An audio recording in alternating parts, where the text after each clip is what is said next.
Assalamualaikum warahmatullahi wabarakatuh. Apa kabar teman-teman semuanya? Semoga teman-teman selalu dalam keadaan sehat ya. Semoga PPG-nya lancar, lulus. Baik teman-teman, saya akan mempresentasikan dulu nih LK 3.1 saya, yaitu menyusun best practice. Nah, di sini di LK 3.1 kita bertugas menyusun best practice ya teman-teman, dari aksi kita. Mau PPL 1, PPL 2, kita pilih yang terbaik. Baik teman-teman, saya lanjutkan menyusun cerita praktik baik atau best practice menggunakan metode STAR, yaitu situasi, tantangan, aksi, refleksi, hasil, dan dampak terkait pengalaman mengatasi permasalahan peserta didik dalam pembelajaran. Nah, di sini untuk lokasi teman-teman silakan menuliskan nama sekolah teman-teman atau unit kerja. Nah, di sini saya tuliskan nama sekolah saya, yaitu SMP Negeri 3 Meral. Sekolah saya di Kabupaten Karimun, Provinsi Kepulauan Riau. Selanjutnya, lingkup pendidikan. Di sini kita tuliskan sekolah menengah pertama. Selanjutnya, tujuan yang ingin dicapai. Nah, teman-teman, untuk bagian tujuan yang ingin dicapai, teman-teman silakan copy dari LK 1.1, identifikasi masalah. Nah, di sini saya tujuan yang ingin dicapai yaitu meningkatkan motivasi belajar peserta didik dalam mengkreasikan gerak sehari-hari menjadi gerak tari berdasarkan unsur ruang, waktu, dan tenaga melalui metode tutor sebaya. Nah, selanjutnya penulis kita tuliskan nama kita sendiri teman-teman. Nama saya Eka Fitriani SPD. Di sini tanggal. Nah, di sini tanggal saya memilih tanggal aksi pertama saya tanggal 30 Agustus 2022. Situasi di sini yaitu kondisi yang menjadi latar belakang masalah. Mengapa praktik ini penting untuk dibagikan dan apa yang menjadi peran dan tanggung jawab Anda dalam praktik ini.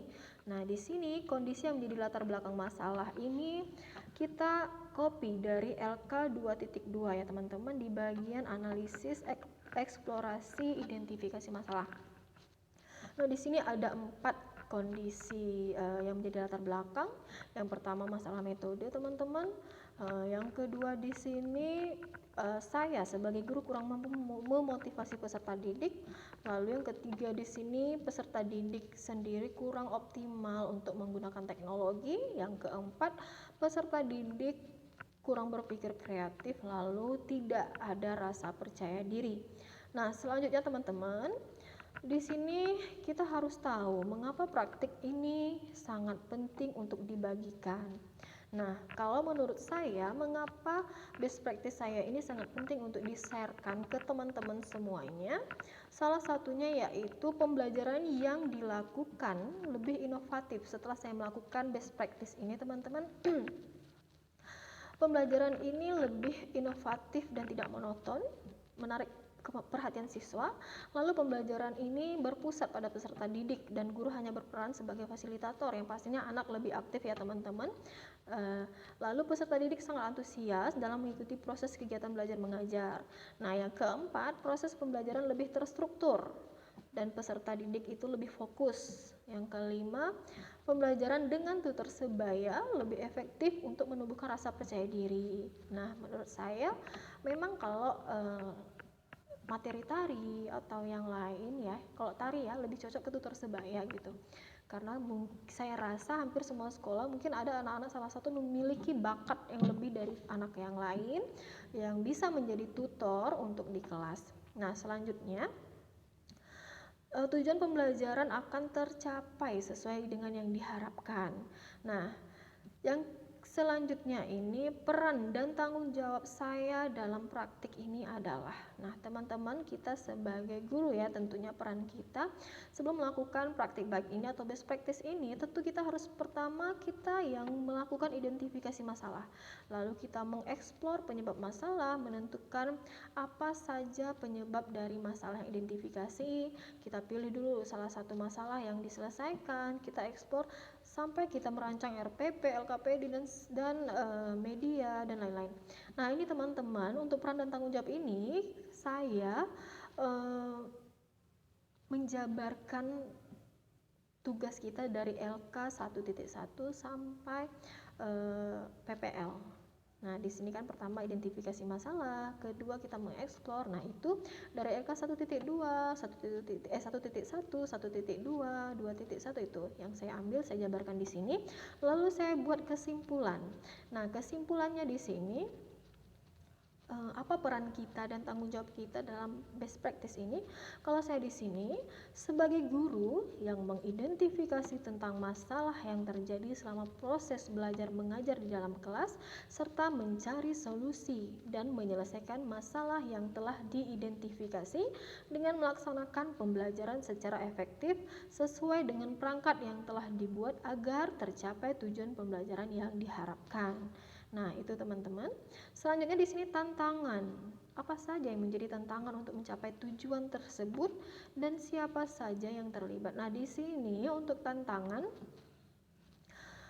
yang pertama, teman-teman harus tahu dulu kalau tantangan ini saya sesuaikan dengan eksplorasi analisis identifikasi masalah yang ada di latar belakang tadi. Nah, di sini yang menjadi tantangan kita harus menerapkan metode. Tadi kan masalahnya di metode, ya kan, di masalah motivasi, kita kurang memotivasi anak, di masalah penggunaan teknologi pada anak, terus masalah percaya diri pada anak. Nah, jadi di sini kita merasa tertantang untuk menerapkan metode yang lebih baik, untuk meningkatkan motivasi anak. Apa yang harus kita lakukan? Terus kita harus memanfaatkan teknologi supaya anak termotivasi untuk pemanfaatan teknologi dalam proses pembelajaran. Lalu kita harus membuat pelajaran yang mampu merangsang peserta didik untuk berpikir kreatif dan percaya diri. Nah, untuk pihak yang terlibat teman-teman, di sini pihak yang terlibat itu peserta didik, guru dan warga sekolah. Selanjutnya teman-teman di sini sudah sampai ke aksi. Nah, di aksi di sini kita harus jelaskan dulu nih langkah-langkah apa yang kita lakukan untuk menghadapi tantangan tersebut. Nah, teman-teman, di sini saya menjabarkan, mendeskripsikan langkah pertama saya, yaitu saya melakukan atau mempelajari dulu karakteristik dari masing-masing model, metode, dan pendekatan. Kira-kira cocok nggak dengan materi saya, cocok nggak dengan karakter siswa saya. Nah, jadi itu saya pelajari dulu teman-teman. Selanjutnya saya pilih kira-kira model yang mana yang cocok, kira-kira metode mana yang cocok, pendekatan yang mana. Nah, di sini saya memilih PBL teman-teman, problem based learning, lalu metodenya tutor sebaya, dan pendekatannya saintifik dan 4C. Nah, yang ketiga, kita membuat media pembelajaran. Misalnya teman-teman nih mau membuat media PowerPoint, atau mungkin ada video tutor, atau mungkin ada alat peraga dan segalanya. Dan di sini saya memilih medianya PowerPoint, terus video tutor saya membuat gerakan, lalu di sini dengan tentunya menggunakan proyektor ya teman-teman untuk menampilkan PTT dan video. Selanjutnya di sini yang terakhir langkahnya kita lalu merancang proses pembelajaran yang menarik pada RPP dan membuat instrumen penilaian. Nah, di sini seperti biasa kita kasih ice breaking dan yang lain. Nah, selanjutnya untuk strategi yang digunakan sesuai dengan tantangan yang dihadapi adalah sebagai berikut. Nah, di sini teman-teman strateginya saya tuliskan, saya jabarkan ada 3. Yang pertama, strategi menentukan metode tadi seperti apa, lalu strategi pemilihan media pembelajaran dengan menggunakan alat bantu, dengan media pembelajaran kreatif dan inovatif. Nah, itu dijabarkan teman-teman. Lalu di sini strategi yang digunakan guru dalam merancang pembelajaran. Nah, di sini saya cari strategi supaya pembelajaran itu menarik, supaya pembelajaran itu lebih nyaman, terus supaya anak merasa pembelajaran hari ini bermanfaat itu seperti harus bagaimana. Terus saya menyampaikan materi juga secara sederhana, simple, dengan kata-kata yang cukup dimengerti anak-anak. Lalu saya mengapresiasi. Nah, jadi di sini di bagian strategi seperti itu, gimana pembelajaran itu bisa menarik oleh anak. Nah, kita buatlah strateginya ya teman-teman. Nah, selanjutnya di sini proses. Nah, di bagian proses yang dilakukan untuk menghadapi tantangan, di sini saya menjabarkan. Nah, bisa dibilang saya mengcopy kegiatan inti dari RPP ya teman-teman. Proses kita menyelesaikan tantangan tersebut. Nah, di sini saya tuliskan atau saya jabarkan kegiatan inti sesuai dengan sintak di PBL, sesuai dengan tutor sebaya tadi, pokoknya sampai anak menyajikan. Nah, yang terlibat siapa? Tentunya ada guru, peserta didik, dan juga warga sekolah. Sumber dayanya di sini, sumber daya untuk melaksanakan strategi ini, sumber daya yang diperlukan untuk melaksanakan strategi adalah tentunya teman-teman kompetensi kita sebagai seorang guru, kreativitas guru dalam mengembangkan materi secara optimal. Terus tentunya ada buku panduan, sarana prasarana lain ya teman-teman seperti laptop, terus proyektor dan tentunya jaringan internet. Nah teman-teman, kita sampai di bagian akhir yaitu refleksi hasil dan dampak.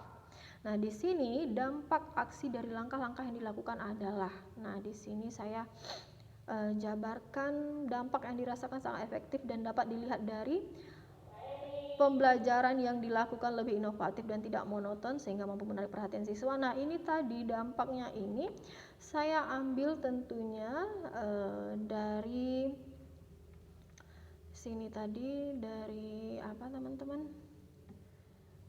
dari ini kira-kira kenapa best practice ini harus kita bagikan. Nah di situ dia, karena dia di sini efektif ya menurut saya. Ada 6 tadi, pembelajaran dilakukan lebih inovatif, tidak monoton, pembelajaran berpusat pada peserta didik. Karena menurut saya teman-teman mungkin pasti banyak juga yang membutuhkan best practice ini, praktik baik dari semua teman-teman, dari semua guru, mungkin bisa menjadi referensi teman-teman. Nah selanjutnya aksi dan langkah-langkah yang dilakukan saya anggap efektif karena dapat memfasilitasi tentunya ya teman-teman, kita bisa memfasilitasi peserta didik dalam memperoleh pengetahuan dan keterampilan melalui penyajian informasi dan aktivitas yang dirancang untuk membantu memudahkan peserta didik untuk mencapai tujuan pembelajaran. Nah, di sini respon orang lain teman-teman, respon teman-teman kita atau mungkin kepala sekolah. Kalau di sini saya respon teman sejawat dan guru bidang studi lain yang sempat menyaksikan proses kegiatan belajar mengajar yang sudah dilaksanakan, ternyata mampu membuat mereka termotivasi untuk mencoba menerapkan model, metode dan pendekatan pembelajaran yang digunakan. Nah, untuk faktor keberhasilan dari strategi yang dilakukan adalah di sini saya buatkan faktor keberhasilannya, yaitu sangat dipengaruhi oleh penguasaan guru terhadap model pembelajaran, metode, tutor, dan pendekatan, juga materi yang dipilih ya teman-teman. Itu sangat amat mempengaruhi menurut saya. Lalu pembelajaran dari proses dan kegiatan yang sudah dilakukan adalah, nah dari kegiatan yang sudah kita lakukan ini kira-kira apa yang bisa kita petik. Nah di sini menurut saya menjadi guru yang inovatif di era sekarang, seorang guru wajib mengupgrade diri untuk terus memperbarui dan menambah pengetahuan yang dimiliki, baik kompetensi profesional maupun pedagogik, dan memahami karakter kebutuhan belajar siswa sehingga guru mampu merancang pembelajaran yang inovatif. Nah teman-teman, kita sampai di akhir pertemuan ini, semoga bermanfaat bagi teman-teman. Semoga teman-teman semua lulus dengan nilai yang baik dan diberkahi segala apa yang teman-teman dapatkan dari PPG ini. Baik teman-teman, semoga bermanfaat best practice saya, dijadikan referensi teman-teman. Dan saya akhiri, wabillahi taufiq wal hidayah. Wassalamualaikum warahmatullahi wabarakatuh.